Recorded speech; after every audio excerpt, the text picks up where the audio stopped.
తండ్రి కుమార పరిశుద్ధాత్మకు మహిమ కలుగునుగాక. ఈనాటి జీవవాక్యం. ఇతరులు మీకేమి చేయవలెనని మీరు కోరుదురో దానిని మీరును పరులకు చేయుడు. మత్తయి శుభవార్త 7వ అధ్యాయము 12వ వచనము. ప్రియ దేవుని బిడ్డలారా, ప్రభుని ప్రేమకు పాత్రులకు సహోదరి సహోదరులారా, బలహీనులము మానవ మాతృలమైన మనం ప్రతిరోజు అనేక కోరికలతో వాటిని సాధించుకోవాలని ప్రయత్నిస్తుంటాం.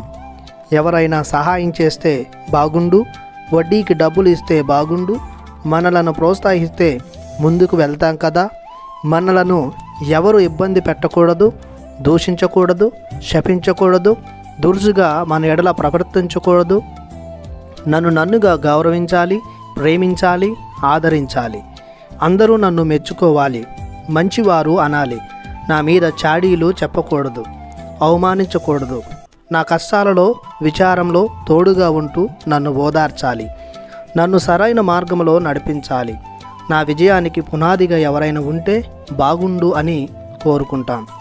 కానీ నేను కూడా ఇలాగనే 10 మందికి తోడుగా ఉండాలి అని ఏనాడునూ కోరుకోము. అందుకే ప్రభువు తన మదిలో ఉన్న ఆలోచనను ఈనాటి జీవవాక్యం ద్వారా మన ముందు ఉంచుతున్నాడు. నా అన్నటువంటి అహాన్ని, స్వార్థాన్ని వీడి మనము అన్న తత్వాన్ని అలవర్చుకోవాలని, అందరి బాగోగులను చూడాలని ప్రభువు ప్రకటిస్తున్నాడు. నీ వలె నీ పొరుగు వారిని ప్రేమించు అన్న ఆజ్ఞలో ఉన్న అర్థాన్ని జీవించమని ప్రభువు గుర్తు చేస్తున్నాడు. మనం ఇతరులకు చేస్తున్న తీరును బట్టి మనం కూడా పొందుకుంటామని ఈ వాక్యంలో ఉన్న అర్థం మనకు తేటతల్లమవుతుంది.